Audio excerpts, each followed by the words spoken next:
My name is Mike Williams, as previously stated, and tonight we're going to be talking about something associated to tertiary effects, right? We see a lot of different things within cybersecurity in general, whether it's AI or other fields or implementations of solutions somewhere else, or even quantum computing through development and all those things. So tertiary effects, how those impact us from a security posture as well as possibly from an IT posture. A little bit about myself. I am a Marine Corps veteran, and I did IT and cybersecurity for the Marine Corps, along with threat hunting and things like that. And I currently support the Department of War with contracting. So that is my background a little bit. If you would like other discussions after this, please let me know. The first thing we're going to go over is what we're going to be talking about tonight. So I'm going to go over some common terms that are going to be in place. I know that this talk can lean to being a political discussion. That is not the intent here. I just plan to provide facts and what the outcomes of these facts are. So we're going to go over what exactly occurred for government downsizing, previous year's trends in cybersecurity, current trends that are occurring now that we have data on.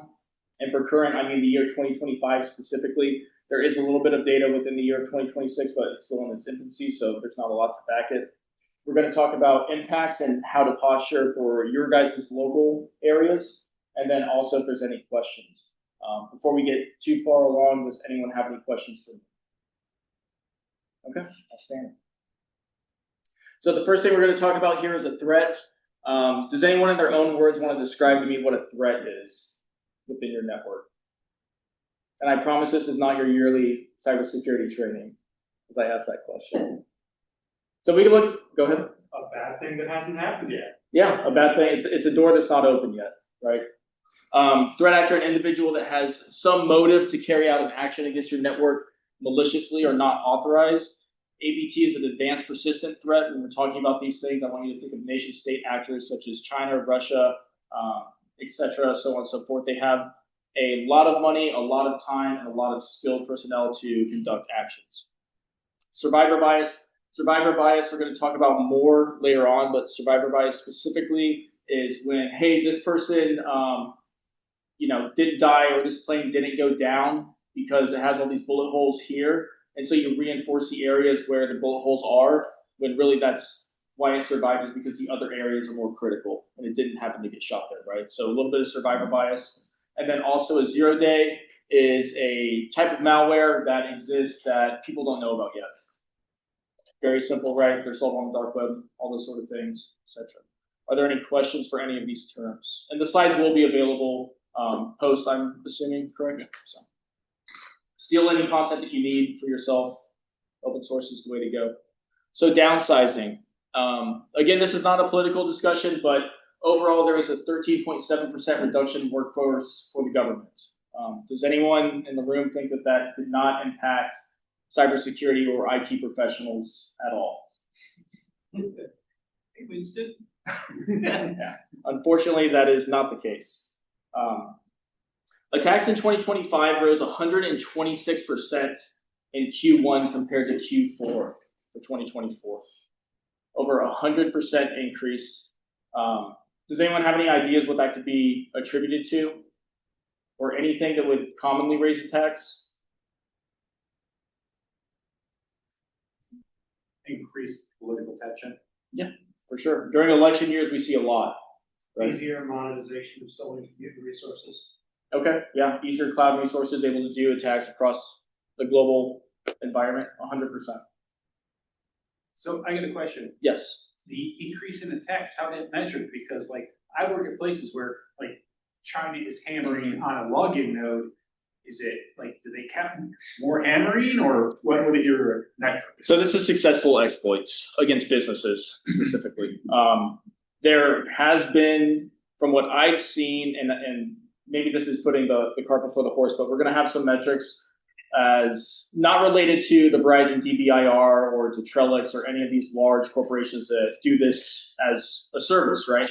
I reached out to a couple of different individuals, both local and in other states, as far as how much have they seen things raised from last year to this year, including with signature honing and deconflictions of items as far as that goes as well. So do you see attacks when there's reasonable confidence that there's aging infrastructure. Like for instance, let's say that Red Hat does a price increase, and then 6 months later you see a subsequent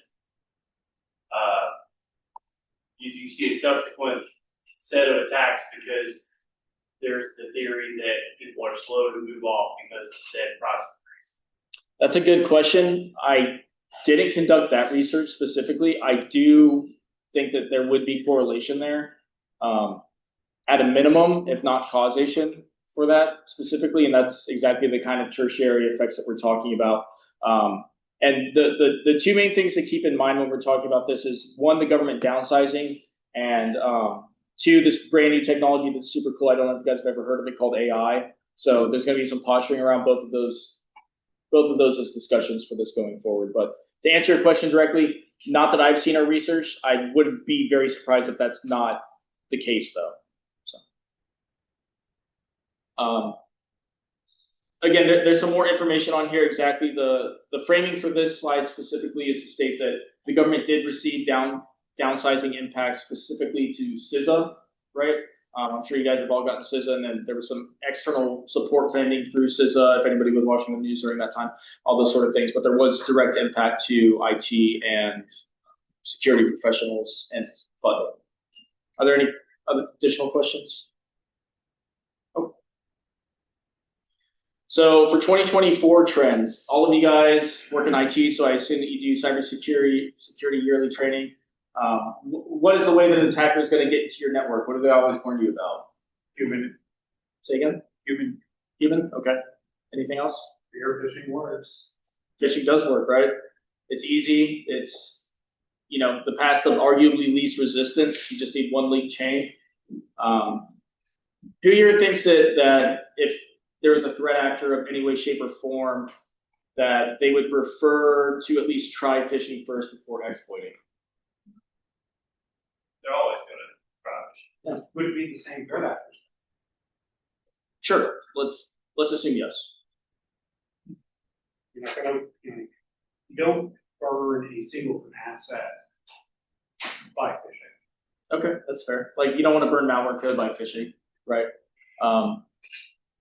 So historically, if anyone is surprised, phishing has been a very strong way into the network. In 2024 specifically, there was a lot of rise towards credential access, misconfigurations of credentials or default credentials. I think that this specifically is devoted to the cloud, with a lot of pivoting in the cloud and restructuring as far as Entra and other cloud solutions for authentication platforms. We've seen a lot of, default configurations, maybe people that, hey, Mike, today you're an on-prem Active Directory administrator that the network is running, and now I need you to be a cloud engineer, right? That lift and shift, in some cases, happens very quickly and is good, but I think there is a learning curve associated to any niche or new technology in general. So I think that that's why we're seeing in 2024 that trend rising. Historically, ransomware is on the rise. Who would have thought that hacking is not cheap and it takes money, so they will exploit you. And then total loss in 2024 was $16.6 billion, and IC3, which works directly with FBI, reported 4,800 DDoS related complaints. As a person that plays video games in his free time sometimes, I don't know if that number's right. I would argue it's more, but that's just me. So, say again? Is that related to or similar to IJC3? IC3, I don't know what IJC is. IJC3 is in context. So that's what we saw in 2024. Now in 2025, surprise, Gen AI is a thing and workers are using it, right? I'm not gonna sit here and ask you guys to raise your hand for AI. I think that most people in here have at least used it in some way, shape, or form. So the fact is that if you own a business today, statistically, and there was an incident on your network and someone responded to it, there's a 15% chance that, not related to the incident per se, but 15% chance that an employee is using Gen AI in your network today that is not a part of your company infrastructure at all. So for work-related items. Specifically also, this posturing, we're seeing a move away from phishing attacks as an initial vector.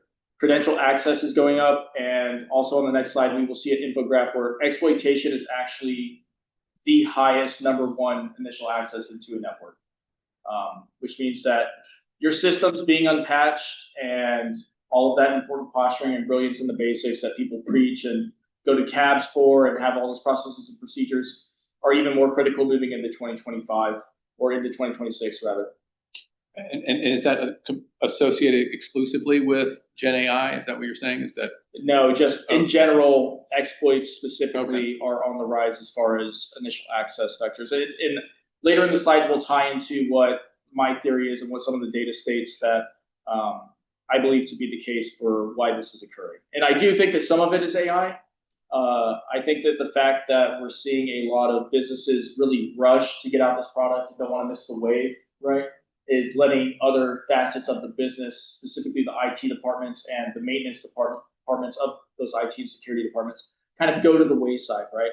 Hey, we need to rush to meet this metric, and there's only so many people, so much time. Something has to shift somewhere. So,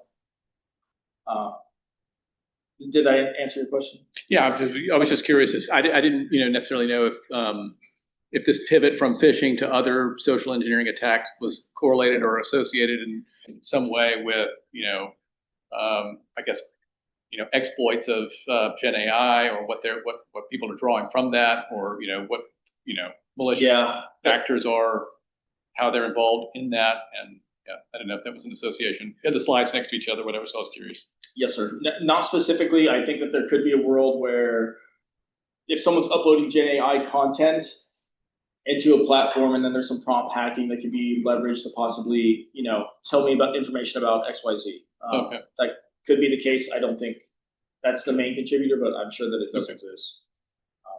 Are there any other questions on the slide?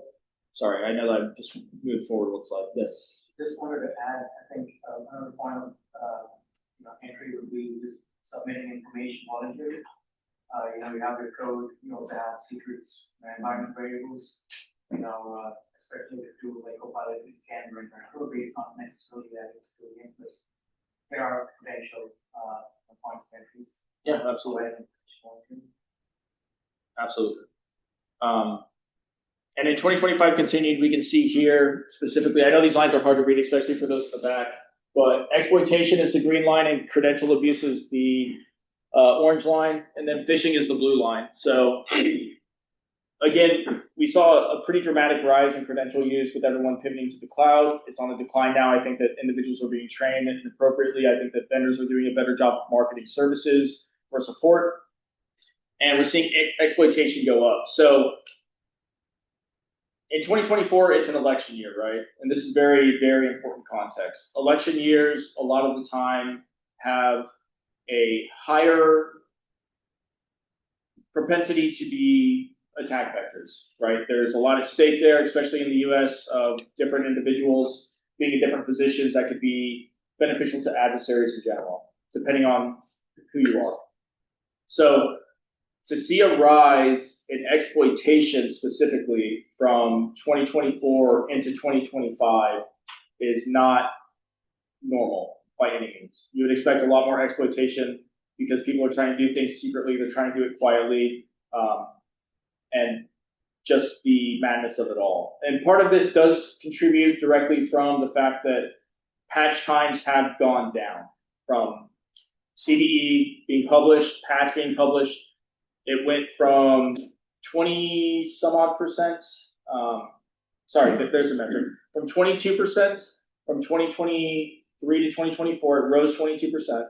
And then from 2024 to 2025, it raised another 54% off the base of 2024 of the tempo that individuals will patch their system. So you have a larger target vector in general. And then the same thing with phishing, right? If you have this is probably a little bit of a hyperbolic example, but if you have a Windows 7 device as a public-facing web server, which you probably would never do, but if for some reason you had it, I can guarantee you it would be compromised very, very, very quickly, right? We all know that things are scanning the internet 24/7, 365. So Seeing that rise go up specifically with exploitation versus phishing is that of a concern.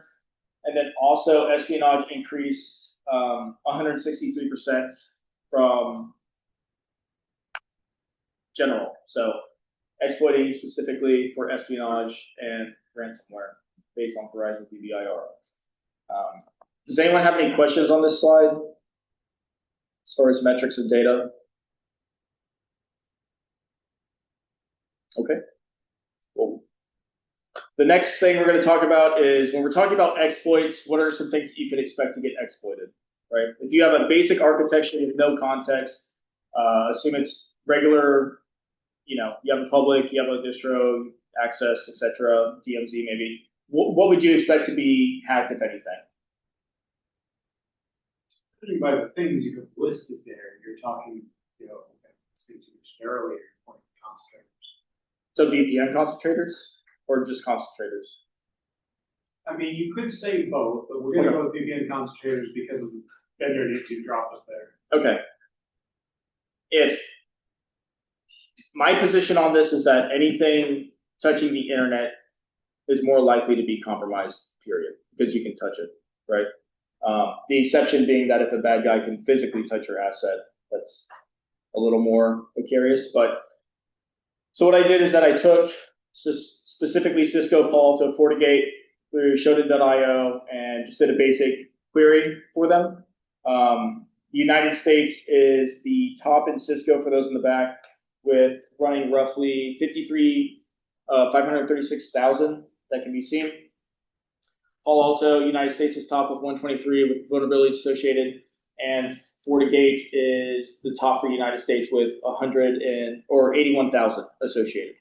So obviously these devices are firewalls or boundary routers or something in that way, shape, or form, right? That's why I thought that this information was relative to show, hey, these are what we have as, obviously PF settings and other things exist, but there's only so much real estate in a slide also. So with that route with it, these are the things that are public facing in a lot of people's different infrastructure in general. So I wanted to talk to these specifically.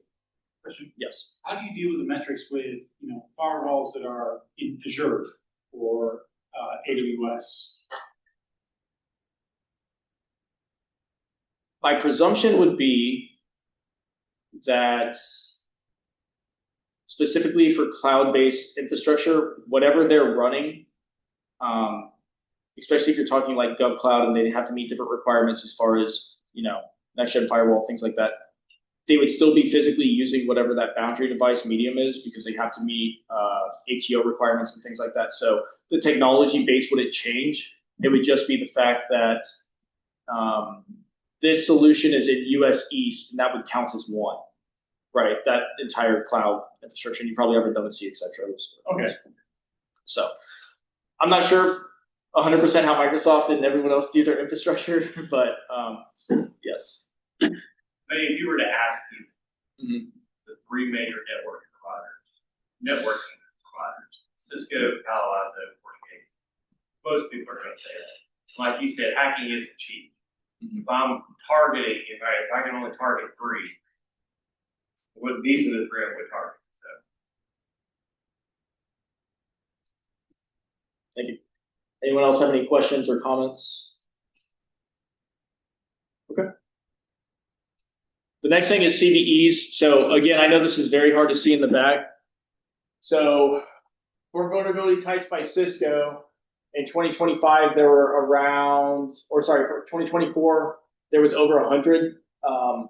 Specifically with code execution and denial of service, there was over 100. In 2025, we only see around 70 of the same. So actually a drop in CVEs association. And this trend persists across all of them going forward, whether it's code execution, denial of service, different exploits along those measures. Does anyone have a theory on what the reason would be that in 2024, things were higher as far as CVEs attributed to these things, yet in 2025, we have more exploitation as initial access than credential or phishing? Could be extremely needed in the debugging of the National Vulnerability Database. Okay. Yeah. That's for sure one, right? I can see a lot of people being quiet about what they have instead of releasing the information. Okay. In regards to the CVE exists on my platform, I'm not going to say, correct? Yeah. Okay. And then go Could ahead. it just be that the attack vector, the preferred attack vector change? It could be, but Just go with this. every version of Windows, well, that's fair. Every version of Windows for a very long time has had, surprise, we're rolling out a new version. There's this terrible vulnerability that exists, by the way, right? So I don't know if I would attribute it to that, because I feel like the implication there is that the quality of code and development has increased. I guess I'm saying it's easier to get it. It's easier to get in another way. I don't have to go looking for a vulnerability because phishing is so much easier. This is. But that's not what the data shows, right? Is that exploitation is over phishing now. Insufficient data. So my question is, are they starting to use the things that they've had in their back pocket that they've not used? Okay, that could be one. And again, this isn't saying like correct or not correct. I can't go to using more AI to generate exploits. Okay. I used to find exploits and build code. Yeah. Okay, so you think the rate of development is faster, right? Okay, Could it be that places have not upgraded their equipment for their operating system? that could be. So why do I need to develop something new if something old works, right? That could be the case. You also do carry over to the CVE's numbers reserve, which can be reserved potentially many, many months or even a year before it has been announced. Okay. So if there's something that's going through responsible exposure right now on a 180 or a 365, it'll get a 2025 number when it is released. Okay, so the delayed time of association to CVE, correct? Okay. What if it's not that there's less exploits that exist, but there's just less exploits that are reported, to your point, and or found, right? So this is the doomer part of my brief, right? Where, hey, get ready to put on your tinfoil hat, right? I think between government downfunding of CISA, right, and the fact that with government downsizing, we also see a position where, okay, so we have 5 government agencies that were downsized. Specifically, it has to be downsized. It cannot be completely outright defunded, removed from internet, right? This is what it has to be. And they're all running Palo Altos, right? Anybody can use Dig. It's not a very hard thing to do. And then Shodan.io will teach you a lot for basically free. And I'm a bad person in the eyes of the US government, and I want to gain access to your network long term or do direct immediate impact right now. I will develop a tool for things that I know exist on your network if you are defunded or downsized because you don't have as much cybersecurity posture, right? That's just going, organizations have to be impacted internal when money isn't there. Now, what occurs there is that if I have pick a version number, Palo Alto, physical appliance, and 10,000 other small US companies have that same Palo Alto, they've just inherited that risk and attack surface, right? So through the downsizing and defunding of network specialists and cybersecurity specialists, et cetera, the list goes on, there is a natural inheritance across those technologies to the people and small business owners of America, right? And I think that the exploitation shows that, hey, I don't think that things have gotten more lax in regards to exploitation. I think that things like AI and defunding of things like CISA or other 3-letter agencies have now not allowed the amount of reps to occur to discover these CVEs for appropriate reporting. Or to your point, they could exist and Microsoft has something bad happen and they don't want to tell the world, right? Which, That's never happened. Yeah. US East, anyone? Multi-cloud, just maybe you guys don't understand. It ain't US East that's suffering right now. UAE that's down. Yeah, well, there was a lot. I think it was 6 months back. There was a lot of services found out. Hey, we're multi-cloud, multi-tenant, geographical distribution. Then US East went down, and all services went down. Yeah. And it's like multi-tenant. Okay, multi-solution. So the impacts, as we just stated, right? My big selling point here is that funding of U.S. government systems, and maybe not. Again, this isn't a political discussion, but if transitions are going to occur, they need to be done right, or the U.S. people inherit the risk and the impact, right? All of us as, Americans should care about GDP. Anytime a cyber risk or cyber attack occurs and there's any sort of exploitation or espionage like we showed on the rise of 163%, that's loss of GDP from America to another country, right? Through theft, not through outsourcing of anything else, but directly through theft. So the good news is monetarily, the GDP has rose around 4.9%, which is good, even with cybercrime. So I couldn't get the number of cybercrime done for impact on money in America in 2025. So this was the next best stat I could pull, just because it doesn't correlate with my data or my theory. I don't want to not include it. I feel like that's wrong. So now technical, right? The impact specifically is FBI has reported 27 total reports in 2024 versus 73 in 2025. Once again, 2024 is an election year. There is a lot of things that happen in an election year. As someone that's been doing it for a very long time, there's two things you can bet on in cybersecurity. Election years and Christmas, something will happen. I promise. Take it to the bank, bet your house. So that's not financial advice. I think what we'll need to do as professionals, as a community, is pivot towards a more automated process, ensuring that CABs and change approval boards and patch management is in a strong position, especially before radical changes within an organization occur, for pivoting for new tooling or something that could put the totality of the business at risk, right? If your CEO comes to you or your CISO comes to you and says, hey, Mike, we really need to do this AI thing. It needs to happen now. Forget about all the patching you've ever done, or we're not going to have money against our competitors in 10 years. The more, I guess, doomer response would be, well, sir, if you don't patch any of your systems, you cannot have a business tomorrow. If you get absolutely ransomware, right? And that does happen. Ransomware happens all the time. And they do it because it works, and it's out there. So pivoting towards more increased visibility and truth is also a thing. I've responded to a lot of networks and done threat hunting in a lot of networks where you go there, their vulnerability scanners and their scan zones just aren't right. So there's a lot of things that exist on the network that people aren't aware of.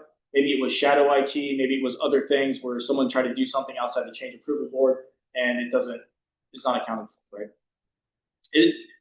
Is there any other impacts that people could think of as far as monetary or technical from these implications that I've listed? Security posture for war. Yeah, absolutely. I know there's a lot of DOE folks in here, right? I think that the DOE, in Mike Williams' personal opinion, the DOE is arguably more important than DOW, depending on what lens you want to view it through. If you're going to make America eat itself, you're going to do it from the inside and deny services and those sort of things, right? So the DOE is critical infrastructure for a reason.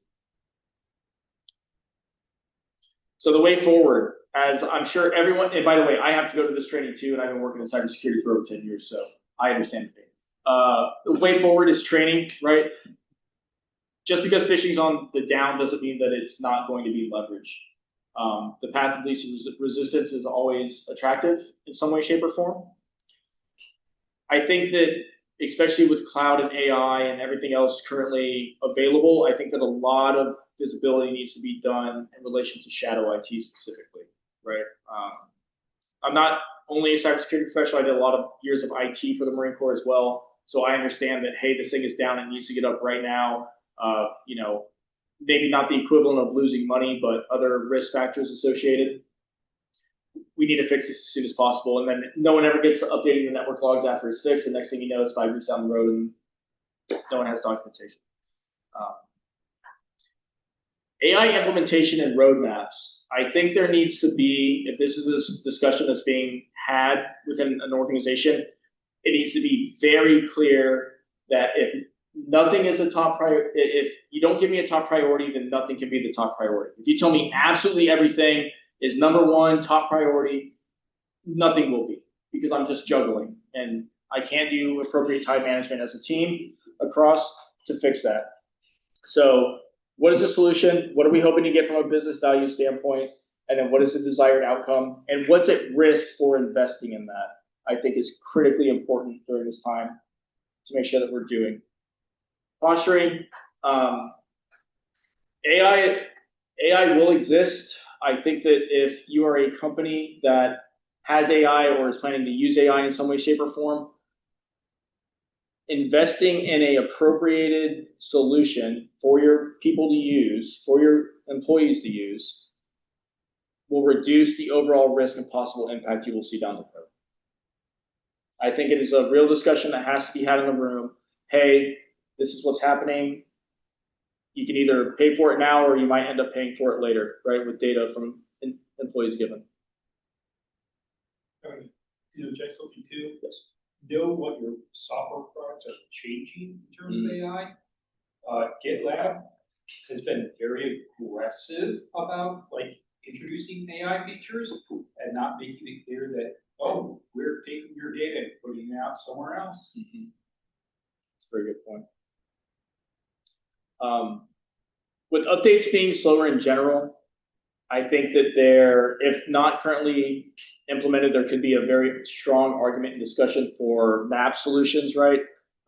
For any of those unaware of what NAP-like solutions are, is that when an asset tries to gain access into your network, even if it's within your domain, it gets scanned and reviewed, and then it's allowed access post, right? If it passes something, if not, it's assigned to basically a separate VLAN where it can then be patched and updated and then allowed access after an additional scan.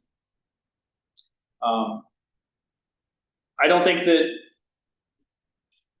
if there's one message leaving here for IT professionals specifically, I think that it's brilliance in the basics exists for a reason, right?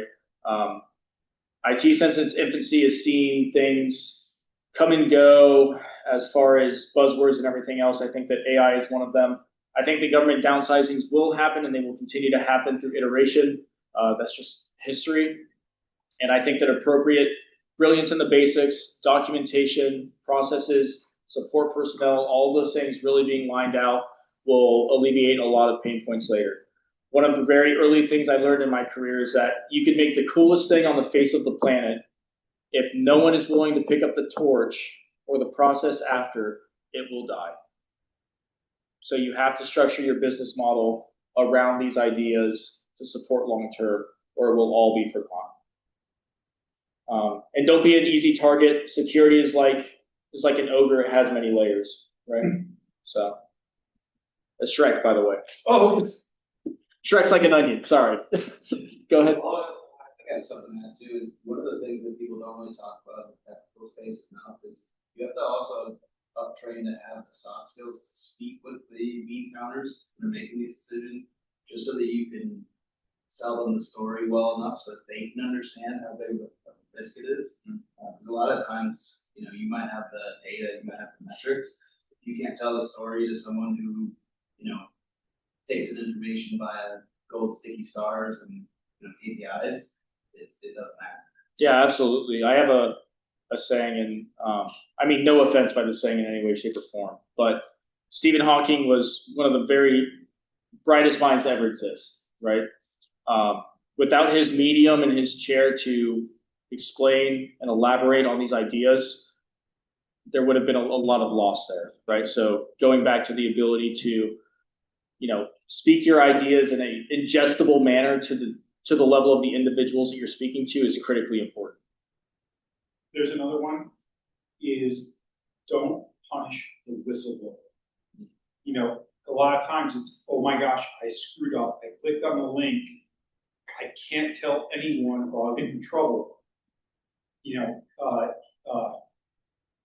Countermeasures people are like, we don't care what happened, we just need to know it happened. Because we can't solve anything, and you keep it quiet, you're not gonna get in trouble. If you punish that person, you're not gonna find out about it later. Yeah, I promise when I'm looking through your prefetch for Windows or looking through Amcache or Simcache, I just need to know when you click the thing. I don't really care why you click the thing, but to your point, one thing that I recommended a lot of business owners do is that you'll see a lot of reprimanding for phishing things, or hear stories about reprimanding for phishing things. Instead of that, there should be a employee incentive as far as like, okay, Mike was the first one to report this phishing incident. He gets a Amazon gift card or something, or whatever the case is. Yeah, yeah, exactly. So I think that there's a way to take negatives and then really just change the lens, and it could be a positive very easily. So to that point. Yes. To steal your soapbox for a tiny bit. Okay. Just kind of remind you that every time you adopt control, you are adopting the responsibility for actually maintaining that control. Yeah.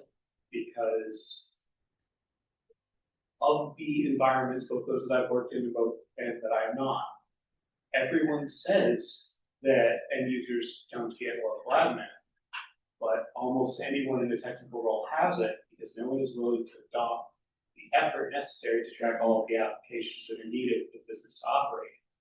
And so the exception follows the rule. Yeah, absolutely. The classic line is, if you make a secure, unusable system, business will make it an insecure, usable one. I like that. I've never heard that saying. That's a good saying. Where'd you get that from? I think it was Andy Cowell. Yeah. Or he gave a talk about phishing, which is also where the Swedish fish is a callback to. Well, I think it goes back to, you have to make your system both reliable and desirable. And one of the things, I just changed positions into the year. So January 1, I became much more customer facing and much more user interaction became part of my daily life. And I was shocked at how much the end users dislike working with us. Like, they don't like us at all and treat us like the enemy. That's just system admins. It's not even counting the security folks. I think we do a very poor job in general, because we tend to be an introverted, technically focused lot, and we get focused on our little science projects and we forget what it's like to come in and not have all of that knowledge that has been gathered over years of being interested in this stuff. You got Mary up here, who's an admin 3 buildings over, and she doesn't care what your system is. She doesn't care how many vulnerabilities you patched this month. She doesn't care whatever. What she knows is that she can't get an email, and she's got a meeting in 15 minutes, and the person on the other end of the phone doesn't care about that. Your fire isn't hot. Well, to her, that's the hottest fire burning. So we, as IT professionals, need to do a better job of not only communicating with our end users regularly when it's not needed, so that when we do need to communicate with them for a critical matter, they already trust us. Hopefully they already like us, but they're confident that it's necessary, that we're not just doing it because we want to do it, that it's keeping them safe, it's helping them do their job. Because right now there's a disconnect, at least where I work, there's a disconnect between whether we're just running our own little science project over here, or whether we're actually producing a production-ready system that they can use and do their daily job. One of the things I saw in my previous employer, to the point that they even got up to the ceiling and put their own little home router in, was the security posture was so aggressive that it kept them from doing the things that they wanted to do, that they felt like they needed to do. Yeah. So there's an education opportunity there, there's a communication opportunity there. There's also an opportunity to evaluate your customer experience that just wasn't taken into account. A story I've heard from almost everyone who's worked in defensive is You know, you go ahead, you go and blacklist an IP address, you find out, oh, that was a cloud load balancer, and now all of Cloudflare doesn't work from your site.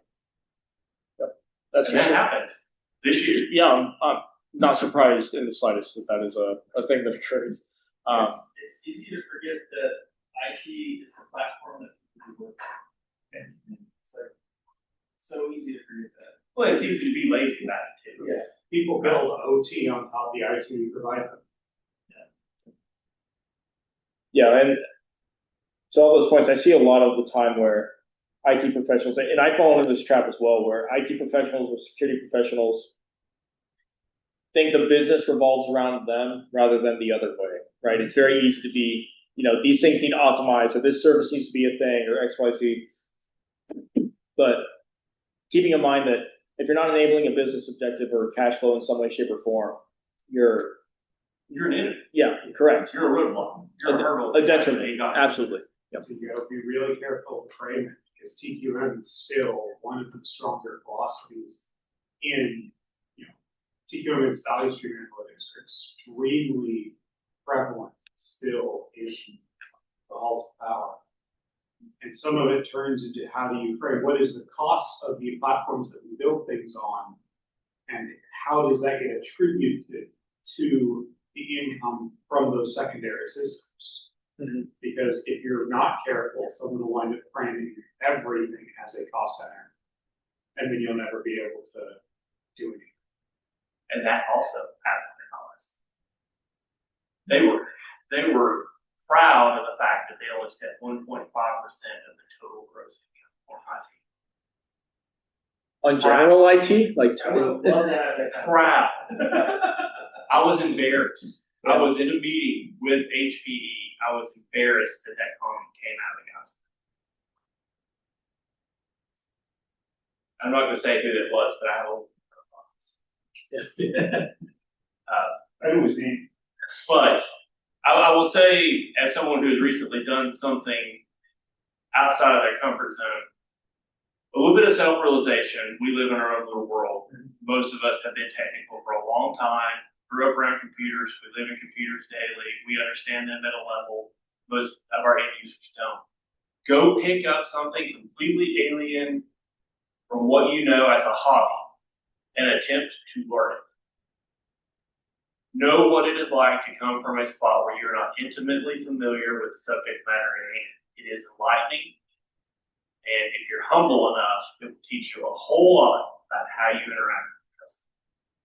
Yeah, has anyone ever had the case where maybe you're in a room or in a meeting and you have another IT individual and they're talking so deep, almost as an attempt to obfuscate what the problem is? Yeah, they're going into full technical babble. So that's what I love at EM. Like the where they're, are you meaning when they're doing it because they don't realize you don't have the depth, or if they're doing it to intentionally run the forms? I think either way. It's very hard to tell. Yeah. Sometimes they just don't know. Intent's a hard thing to prove in a court of law. That's all I'm saying, right? No one knows something at the time. I mean, sometimes they just don't know anything. Yeah. They're so unaware of their target audience. They don't know that they're not landing. I've seen three cases. One, which you don't understand your target audience. You're like a PhD talking to high school students. Mm-hmm. The second is you're talking and you're trying to make yourself look smart enough so that you do not look like you're failing at your job. Mm-hmm. And the third is you're Russians and you're trying to write a mathematics paper, which is so dense you look like you're extremely smart. Yeah. Isn't there Tom Miller song about that? Who's Tom Miller? I'm not joking. There you go. The point of that statement was, going back to you as well as what you stated, is that the ability to articulate, this is the problem, this is how we fix it, or whatever the concern is or solution, to the level of the people ingesting the information is what is key, right? Specifically that last part. As you were saying, the different circumstances, if I can come to someone and say, hey, what is this thing? I don't know how this works, or I don't know what the solution is, and they can explain it to me like I'm 5, I'm like, that person understands this technology violently well. That person knows this in and out. So, This is a question for the, the reduction in force that we experience. What is the relationship to that and proper documentation?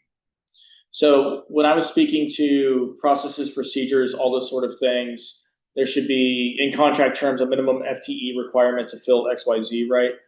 But I think that when onboarding into a program or even into a business or whatever the case is, setting up a proper documentation and procedure, artifact delivery, all of these sort of things that should be provided to the customer or business owners is something that's critically important. And I've seen where, you've been a part of a team and you come in and you do documentation so well or processes so well that maybe when your team leaves, they ask for that team back because it's like, wow, these other people don't do any of this. And it's just like IT. It's never important until it's very important, right?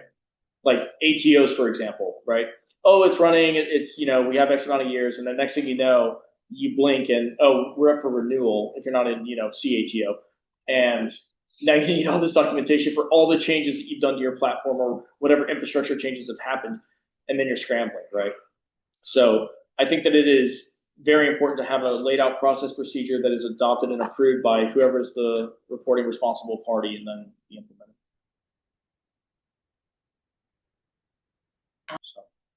So did we talk about speed In relation to, downtime?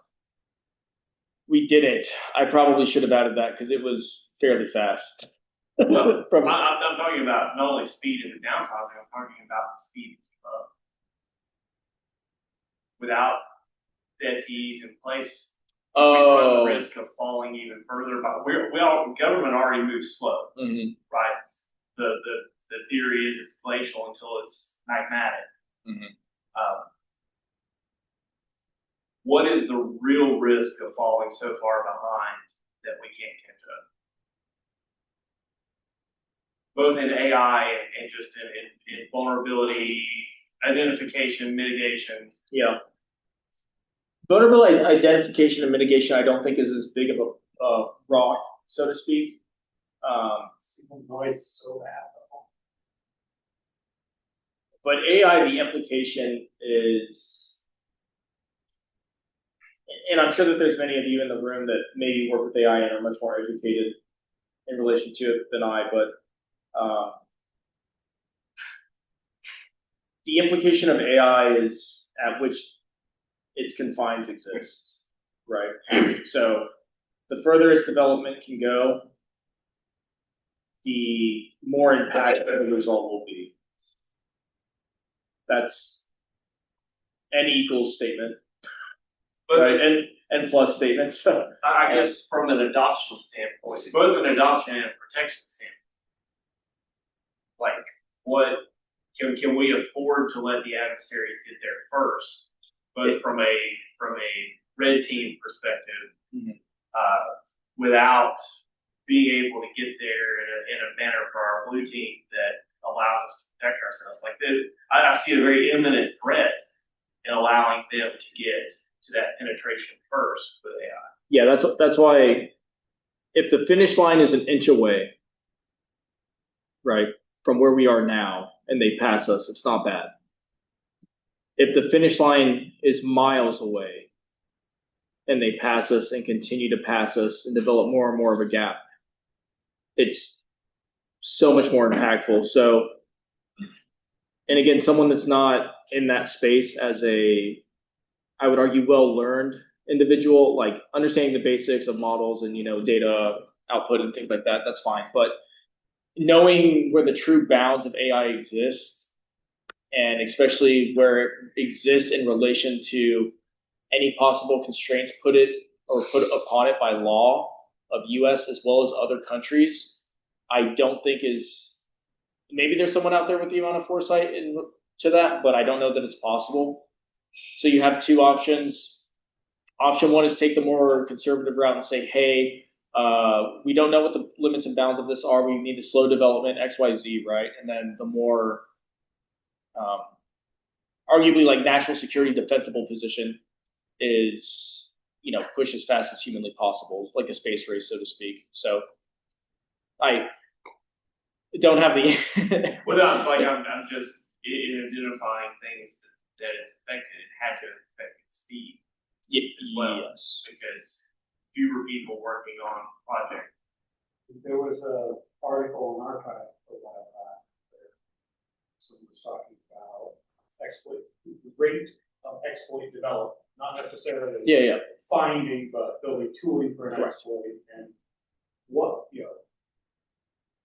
you don't, the typical code quality of a POC exploit is random crap I typed in Python and still happened in the Stack Exchange. Because Well, now from AI that ingested all of Yeah, Exchange. So, yeah. it's like almost half of every POC does things that like, I'm not, head Pythonista by any means, but make me go "Ugh," from a, software development expectation. So even if automated tooling can only produce in most situations kind of net output may be sufficient. Was that what you were saying? No, you were talking about the AI exploitation or the exploitation of exploitation development specifically. Something's talking about concerns about Yeah. what a Finding this exploit, we're using AI and developing. But you're talking about adoption. You're talking about Not just fuzzing. No, not just Yeah, fuzzing is just one aspect. AI can do other things too. What about from the user perspective of them dumping in the data that it ingests? Yeah. Such as 15% of your employees, by the way, Right. according to the data. Not making it everything, and you can't turn it off at policy level. Well, I mean, Unless you're on that- Output. that's like the GitLab thing is, I'm gonna have AI help me. Well, guess what? It's just uploaded to the cloud, your source code. So that threat model is a little different because in that threat model, you have a business partner to make certain assertions about handling of data. So you have the risk that they're not actually following those assertions, B, the risk that they've got honed, which is a somewhat different risk than someone else is using automated tooling. So there was data in relation to that. Like company A and company B have a partnership. Company B gets exploited, then pivots into company A. I will get you the data and email to you. It was a lot though. Yeah. It was actually like a That's scary really amount. I what was like, happens. that's a lot. It wasn't pertaining to this talk, so I didn't include it specifically with the different, like trajectory I was trying to go. But There's an internet. When we stop recording, I'll tell you guys about something. We ready to stop recording? I think we're at the end. It's Okay. talking about